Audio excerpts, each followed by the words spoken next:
Hey y'all, happy Monday. In case you're wondering why, it's just me. Ashley has been super busy this week with work, so I hosted a few episodes by myself.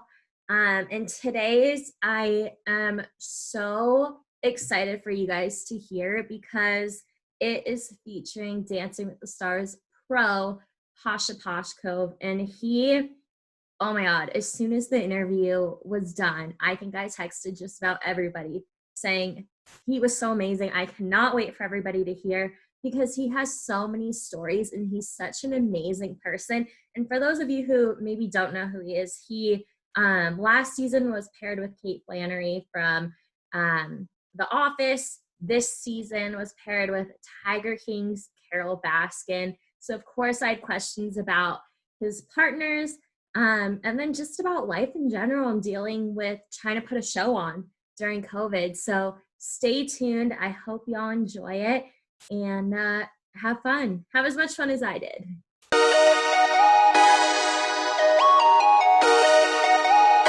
Hey y'all, welcome back. We are here with Pasha. Pasha, how are you doing today?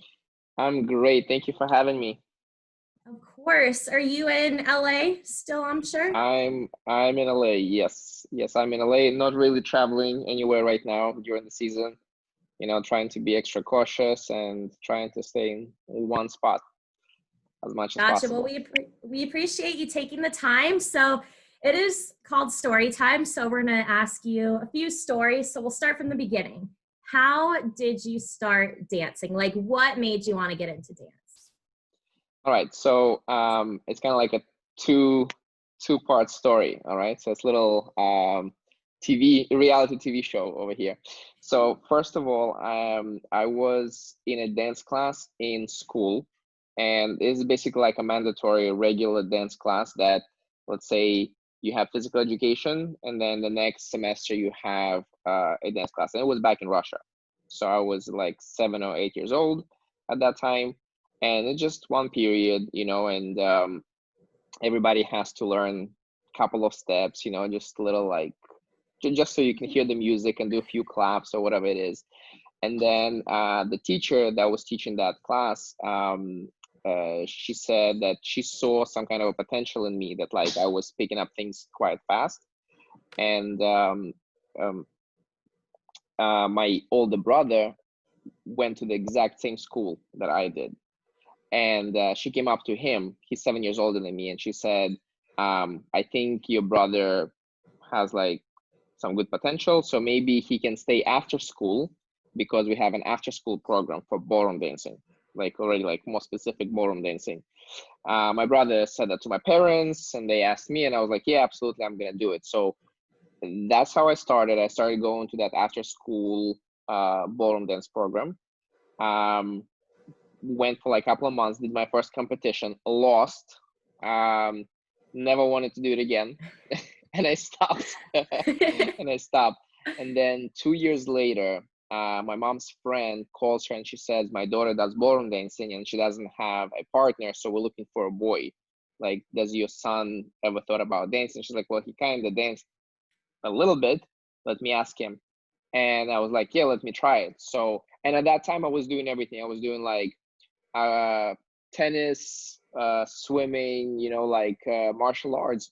So literally, like, Oh my I was very gosh. active, and I clearly needed some way to express myself and to put my energy somewhere. Mhm. And so I tried dancing, and the thing is that when I went for that lesson with that girl, the people around me, like, it was such an amazing dance club, the coaches, and uh, I right away like became friends with everybody. So I don't think it was more about the dancing, it was more about being part of that community Mhm. that really pulled me in. And from that moment on, dancing became my outlet, and I never stopped since then. And I think I was like 10 and a half, 11 years old, so it has been 23 years ago. That's amazing. And when was your brother jealous when he was asked about you and your dancing? Does he still dance? Like, what was that like? Not at all, because we are like completely different. We're opposite and everything. And I don't think he ever wanted to dance or he ever danced. So he, um, I don't think there's like any jealousy because of that, because we're like on two separate sides of the spectrum, you know, and he's like, he, his personality is different and his ambitions are different. So therefore there was like no conflict of interest for sure. Perfect. So then back in 2009, you were partnered with your now wife, Daniela, and you guys have won so many titles. I was reading up on all the awards and it's amazing. So, how cool has it been to just go through basically your dance life with the same person and be so successful?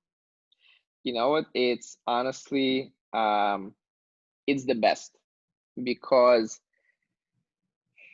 you get to share all of these things and you get to know each other, you know, and like you get to know each other in all different circumstances. You get to know each other in under pressure, you know, because competitions are tough, and you see the real side of a person, you know, and like what you see when you see a person under the pressure, that's when you know the real person.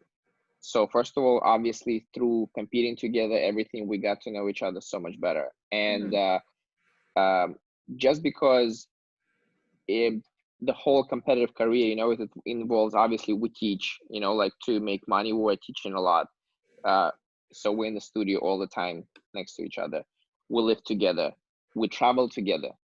You know, like we were traveling all over the world because competitions are, first of all, they're all over America, you know, then they're Mhm. all over the world. We travel to Asia, we travel to Europe a lot. Um, and then you obviously dance together, you practice together, you compete together. So you spend basically 24/7, you know, in each other's hands, next to each other, and you really get to know each other really well, number one, and number two, you get to experience all of these things. So all our ups and downs, our losses, our wins, our desires, dreams, you know, like all of those things we got to experience together. We got to travel across the world together and see different things, you know, not like I come back home and I trying to explain to my wife how the trip went. Like we actually were there and we saw it, and we have such amazing memories right now about all those trips, you know. Mhm. So it's um something that you cannot substitute, you know. So for me, like this is like the best part, that we got to do it together. That's amazing. And then one of the adventures that you guys have together is Dancing with the Stars. I know there's already some pro couples on the show with Sasha and Emma, Jenna and Val, but how you guys came in at the same time. So how did that all work? Like, did they approach the both of you or one of you separately? How did that all start?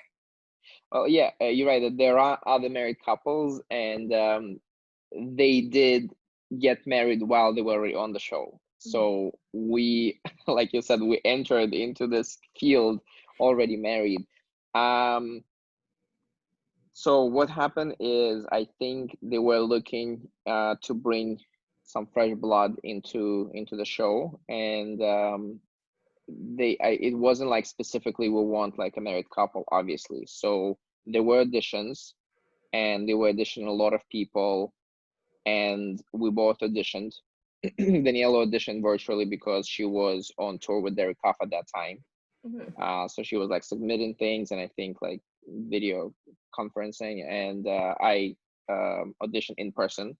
So, and I was there, so I saw the entire day. It was a lot of people who were auditioning, and then they called us later on. It took a while because they were making the decisions, you know, maybe like 3 months later, and they called us and they wanted both of us. So, um, blessed, grateful, happy that it happened to be that way. That it was specifically both of us that were chosen, because the two new people were brought into the show, and it was us. So it was something out of a dream for sure. That's so special. And you were partnered up with Kate Flannery when for your first season, and everybody loves Kate. I mean, from The Office, from watching Dancing with the Stars, you could tell her personality is just larger than the ballroom itself. So, what was it like being paired with her with your as your first season? And do you have a favorite memory, either from on the show or from tour with her? uh, uh First of all, Kate, is part of our family right now, and I'm not just saying it like a cliche statement. It is true. We, I mean, I FaceTime with her yesterday. We were like Oh, on FaceTime for like an hour. We talk all the time. We message each other. We FaceTime. Um, Before quarantine, we went out to eat, with her boyfriend, and she was on the East Coast um last winter, and like she came to visit us in New York. So it was like it was we have a really, really good, really tight relationship. Definitely friends for life, and she's the most amazing, humble, and supportive person. She helped us while we were transitioning and moving to LA from New York. Like because of COVID, we were back and forth and moving our things and cars. And she's like, "Oh, I have a free parking space. Like, park your car here and leave your stuff here oh, in my storage space." So it just made things so much easier. And I was a, I was and I am a huge Office fan. It's something that plays in my house in the background all the time, nonstop. Over and over again. I probably know it by heart same. by now, but yeah, Oh it's yeah. uh, it's uh, it was amazing to be paired with someone who I see on TV, like all the time, and then you actually get to know that person because like she has a very specific character on the show, and then like you get to see this completely other person. So it was amazing. And favorite memory, let me think because there were so many. Favorite memory. Hmm. Okay, I think this was the favorite thing for me. It was all our friends, our close friends, Daniela's and mine, came to visit us last season. They came to LA, they stayed with us, and we got them the tickets to see the live show, live recording. So they came, and then we went out to eat. We're like, guys, we're gonna go for sushi. So we went to a restaurant, and we didn't tell them that we invited Kate. And we Oh, told Kate that like our friends are huge fans, and she's like, "Oh yes, like let's surprise them." So yeah. we're all sitting already, like we settle down around the table, and then Kate comes in, and my friends, they were speechless because they're such big fans, and they're like, "Oh my God, like this is Kate Flannery," and she just like just sits down, right Yeah. next to them and starts talking, and they were kind of like they wanted to ask her all these questions about the office, like they have so many questions because they're such big fans, but at the same time they're like, we want her to have a normal dinner with us and not just talk about the office the entire time. Yeah. So but it was like great to see their reaction when she walked in. It was priceless. That is so cool that she was willing to do that. And she did seem very humble on the show. Just always so grateful. And I know she thanked you basically every interview. And so that's so amazing that she was that type of person because you never know with the egos and with The Office, like you said, being so huge and so famous, they get recognized everywhere they go. So, Or a week we can go anywhere. Like when we go with Kate, we go for ice cream. um she gets recognized. It literally, um, the person that was serving us in the ice cream shop, she was wearing a Dunder Mifflin hat. no way. So yeah, and then he goes, "Oh, you like The Office?" She's like, "Yeah, I love The Office." She goes, "You don't recognize anybody?" And she picks up her head and she's like, "Oh my God, Kate!" Went to Disneyland, and she was like being stopped every second. It just all the time. Oh, and then I know, like I mentioned, she was on tour, I think for what, 50 something shows with you Yes, guys? we were supposed to be for 56 shows out of 80. Um, but I think we got cut short because of COVID. So we must have done probably around 40, Okay. but it was a long run. That's, Yeah. yeah, that's crazy. So actually, my aunt, Small World, she used to be on the Dancing with the Stars tour in the band back when they had a full live band. So that was, I think I was in high school or something. I was with Derek and Mark and Cheryl and all of them. And it is such a cool thing. I only went when the show was in Phoenix, but kind of explain to people what it's like living on a tour bus and being in a new city every day and just kind of the pros and cons of being on the road for so long? Well, I think, again, for me, what was really great about it is that I was there with my wife. So Mhm. we got to share all the experiences every morning when you arrive into a new city. You kind of have to go with the flow. There is no routine. You know how, like, w- when you're at home, you wake up, you have some kind of a routine that you're used to, right? You Yeah. know your favorite coffee shop, you know where you're gonna go. There, what was amazing is it brought us more into the moment, because you cannot be on autopilot. So it brings you much more and makes you much more aware of your surroundings, which is like, how live in the now. And that kind of forces you to live in the now because you get off the bus every morning in a new city. And of course, every day we go to the gym, to work out, to stay in shape. And we obviously need to um, rearrange our things. And every day it's a new theater, it's a new shower, it's a new coffee shop, it's a new city, it's a new location, new gym. So it keeps you really in the moment. It makes you very aware. Like you don't go on that autopilot sometimes when you drive and you get home and you're like, wait, how did I get here? So Yeah. you don't have really those moments, so that's Yeah. amazing. And because we were together, like me and Danny, we went for different brunches. People probably who were following us saw it on the stories. We kept posting little eggs benedict or avocado toast every morning, our favorite like breakfast brunch type of thing. So it was great. It was great. Like every time when we had a little bit of extra time, we would go walk around. Couple of cities was really cold, really, really cold. So we had to kind of stay inside. Mhm. So those are definitely the pros. The cons, it is tiring. It is very tiring because it's a nonstop thing. And for example, during the tour, at some point, I got sick, and a lot of people were sick. Like because once one person gets sick, you all in a bus together, Yeah. it just starts circulating. And for example, if you're sick for like a week, you cannot rest normally. You still have to keep doing the show, but also you go back and you go on the bus. It's not the same as to like lay down and rest in your own bed, because Mhm. you live on a bus. So it was a little bit tough when you don't feel well. It's not the most convenient and comfortable thing.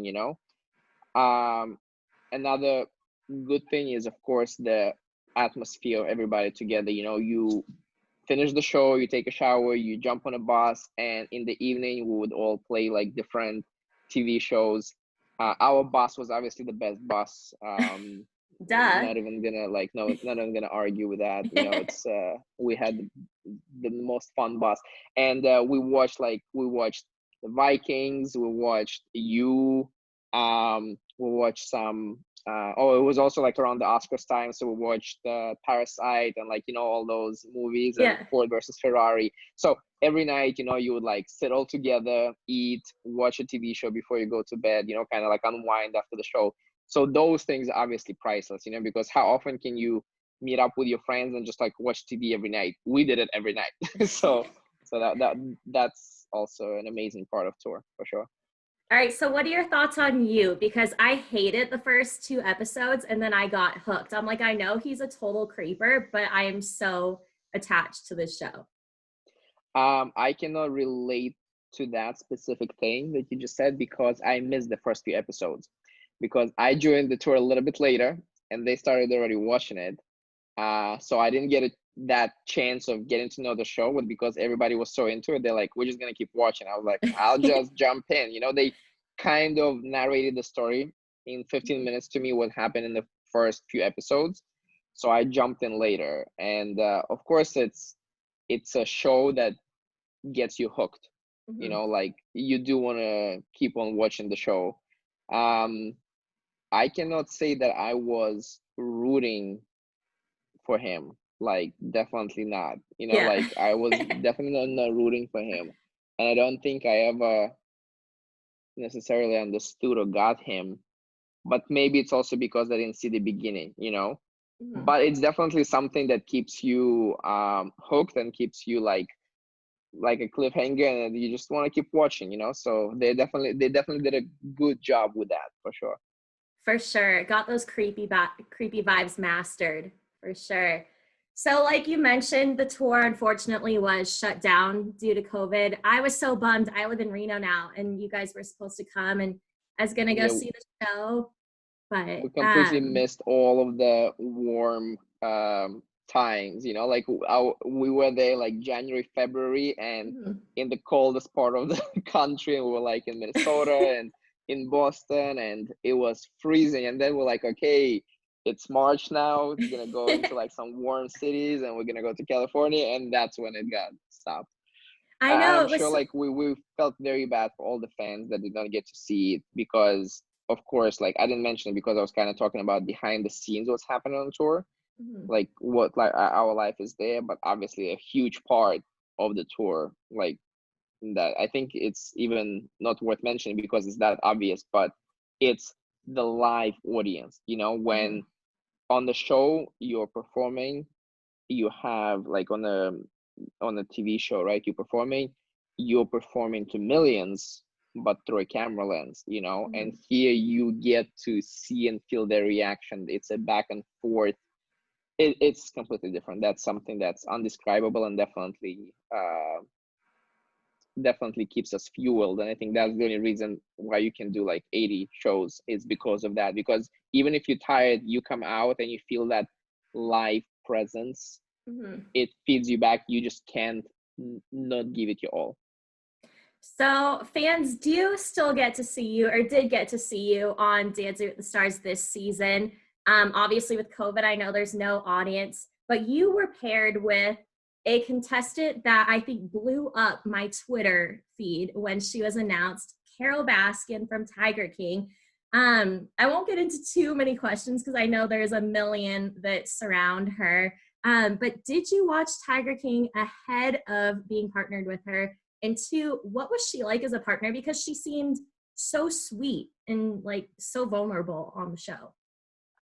Um, so during quarantine, I've decided that I'm not going to watch too much TV. You know, I was trying to use that time to do different things. We're actually working on our project that just launched yesterday, Wedding Dance That School. So we came out with a platform for to teach people who are preparing for the first dance for their wedding.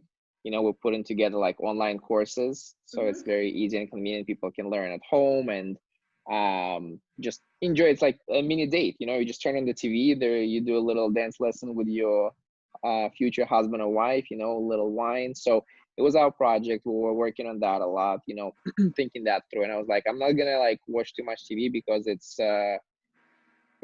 I can see like if it's gonna go for a long time, this quarantine thing, then I'm not gonna get anything done, you know. So, but then all my friends were texting me like, you have to see this, you have to see this. So I was like, and those were the friends whose opinions I trust. I was like, well, if they told me I have to see it, I have to see it. So that was the only show that I really sat down and watched, and I watched it in 2 days, and I would have probably watched it in one day if I started watching in the morning. The thing is that I started watching it like late at night, so I watched like a couple episodes. It was really late, but then obviously I continued watching the rest of the season that the next day. So within like 24, 48 hours, I watched the entire thing. Obviously that's another show that gets you hooked. Like you cannot stop, right? You start, you cannot stop. You have to finish watching it. And then once we were paired up and we started rehearsing, Carol was, you know, she came into the competition. She was the oldest competitor, you know, this season on the show, and she had absolutely zero background in dancing, like whatsoever. She said it in all her interviews that even at her wedding, she didn't dance because in her family it's a sin. Oh, So like, yeah, interesting. so I'm talking a person that never took a single dance step in their entire life. Okay, and all the things that she did in her life are not anywhere entertainment or sports or fitness or dance related, maybe except for riding the bike, right? So yes, Carol and her bike. So so she never danced in her life, and we had, obviously, it's very short period of time to get ready for the show. And honestly, if people saw where she started and where she ended up before, but by the time the premiere, right? People would have been really impressed, because everybody in the show starts at a different level, because of the background. So if people saw her first practice and her premiere, it was like it was a different person. And I think you could even see like her progression from week 1 and to week 2 in that 1 week, from the Pasta Double to Venus Waltz, how like her posture has improved and everything. But it was due to her full commitment. She knew coming in, she said, like, I know I have no dance background, but I'm gonna give it my all. And we were rehearsing 3 or 4 hours a day in the studio, and then she would go home and she would practice. So yeah, she emptied out her whole apartment. She sent me the video, like her whole apartment. She moved the tables, she moved the couches out of the way, and she would practice. And if I told her like to practice this move, she would go and she would practice. So she would probably put another 2-3 hours a day of on top of that. She said her feet were hurt and everything, but she kept going. So definitely a very hardworking person, very focused, extremely focused. And it was like very easy to teach, because whether you have a background, not a background, but you can be a person who is easy to teach and not easy to teach. So she was paying attention, she was listening, she was focused, she was there to work. And I couldn't have asked for more. That's great. I loved the different like tiger, cat themed dances that they gave you guys, the costumes. It was amazing. So you guys were definitely fun to watch. I was bummed to see you go. But there are still 10 couples left. I feel like I already know your answer to this, but who is your front runner? I'm going to guess it's Daniela and Nelly. Absolutely. What kind of question is that? Of course. Have you gotten to meet Nelly yet? I know it's weird with COVID rules, but. Yes, I mean, it's weird in terms of like, because we have to keep the distance and everything. Well, right now, since I was eliminated, I was able to move in with Daniela. So now we live together, because before that we have to live separately. And of course we see each other all the time, in the trailers and everything, like by the trailers and around the stage. So of course we communicate. It's all a little bit distant, but he's just so funny and so cool and just amazing. And I mean, I grew up listening to that music, so it's yeah, right. I saw him live. He performed in Scottsdale 2 or 3 years ago for the Waste Management Open, this huge golf tournament. And I was like, oh my gosh, this is the biggest throwback ever. And I loved it. He killed it. Yeah, absolutely. And right now he's doing like so many new things and coming out. Right now he's a new EP coming out. The song I think is coming out this Friday, a new one. I already heard it. It's gonna be amazing. Yeah, it's gonna be so good. Cool. I'm excited to download it. So finally, you already kind of alluded to it, but I saw it on your social yesterday, saw it on your story right before this call. So the wedding dance platform, go ahead and kind of give people some more information. I know you already talked about the gist of it, but how they can find out more information, why they should do it, and just anything else you think that people would want to know. Well, I think this is the whole idea, like why we decided to do this platform. It's called weddingdance.school. That's our website, that's our platform.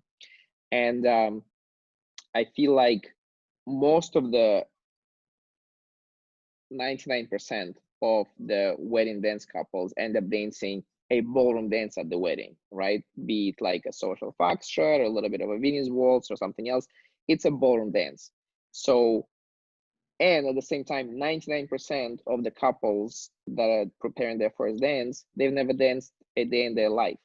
So we wanted to create a platform where they feel comfortable, because we've seen couples come into a dance studio to take the lessons and they feel intimidated, because they're all usually in dance studios. You have all these professional dancers dancing full out around, and imagine people practicing cha-cha and samba and Venus waltz and all these things, and you come in and you've never danced a step in your life and you have to learn. It's intimidating, especially if you're a little bit shy, you're not a performer. um, it it it can get in your head, and it can turn you off a little bit, and push you away from doing that.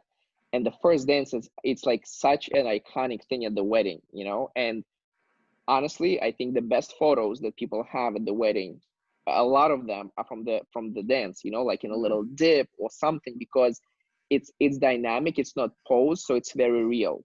So Mhm. I think like it's such an important part of the wedding, and such an important tradition that more people should do it. But sometimes they get turned off, especially like the guys, they're like shy and they don't want to go into the studio, and so this is the way to do it in the comfort of your own home. you know uh you do not need much space. Literally just move your table and your chair out of the way so you don't kick your foot, and that's it. Because and we made it like so that you can obviously airplay it on your TV, and it Mhm. can be on a big screen and everything. And because we've been teaching ballroom dancing for over 15 years, and we've taught a lot of wedding couples, because a lot of couples, like friends and this and that, they call you, they're like, oh, we're preparing for the wedding, can you help us out? Of course. So we know exactly uh what works, what looks good, on people who never danced before. So we just used all that experience, we combined it together, we put a course with all those moves where we teach people, and now they can do it at home, they can just play it on their TV. And as I said, it's going to be like it's a great time to spend together. You can dance with your um special person in your living room, put a little bit of wine, put some music on and There you dance and go. learn. And you're getting fun preparing for it. There is no stress. You don't need to go to the studio. Um, and at the end of the day, you prepare a good wedding dance, so you can dance at your wedding. And as I said, I think it's an important tradition. It's a great way to open the reception. Mhm. And the videos, like all the little video clips and the pictures from the weddings, those are the best ones because they are real. They are Mhm. real. They're in the movement, they're in the dynamic, and you get this glimpse into people's relationship with each other. Not just like a post picture where you just like we're standing still while the photographer. So we've been carrying this idea for so many years. And I think, how sometimes you have this idea somewhere in the back of your head and you're like, I want to create something like this for the specifically, like very specific category of dancers, like, Mhm. which is going to be people mostly who never danced in their life, but they kind of have to dance because they're preparing and then they're scared. So I've been carrying this idea in my head, and we've been talking with Daniela for a long time. And then the timing couldn't have been more perfect to do it now, because I feel like the entire world just now realized that you can learn anything online. Mhm. You don't need to leave your house. You can literally learn anything, and you can teach anything online. So, and we've got, of course, like we're usually busy, we're traveling, we're performing, we're judging, we're teaching, and here we're at home the entire time. So we're like, this is the time to do it. This is the time to sit down and create this platform. And we're just so happy to have finally launched it. Yeah, I'm so happy for you guys. I am very, very single, but when I'm engaged, who knows when that will be? I will definitely take your guys' classes because I was a cheerleader. So I Thank have you. like some dance experience from cheer, competitive cheer, but nowhere near anything like you guys teach. If So you cheer, then for sure. I mean, look at Monica Aldama, right? facts. I know. I actually had a friend that cheered at Navarro. And so their program is unreal. She's one of the best coaches in cheer history. So very glad she's on the show. And she's a great dancer. Her dance on Monday was Oh, it beautiful. was really good. The Roomba was really good. Yeah, absolutely. Yeah. Well, Pasha, thank you so much for going on the show with us. I really appreciate it. Tell people where they can follow you on social media. Um, I'm at Pasha Pashkov. Daniela is at Daniela Karagaj. And yeah, follow us, check it out. And hopefully we'll be communicating over social media now. Sounds great. And yeah, we'll have to have both you and Daniela back sometime soon once her schedules calm down a little bit as well. Absolutely, we So should definitely do it. And those interviews are really fun because you'll ask the same question and somehow, even though we experienced everything together, like I told you, the answer is going to be completely different because we clearly see the world in a different way. All right, we'll make it happen. All right, thank you so much, Pasha. Have a good one. Thank you. Thank All you. right.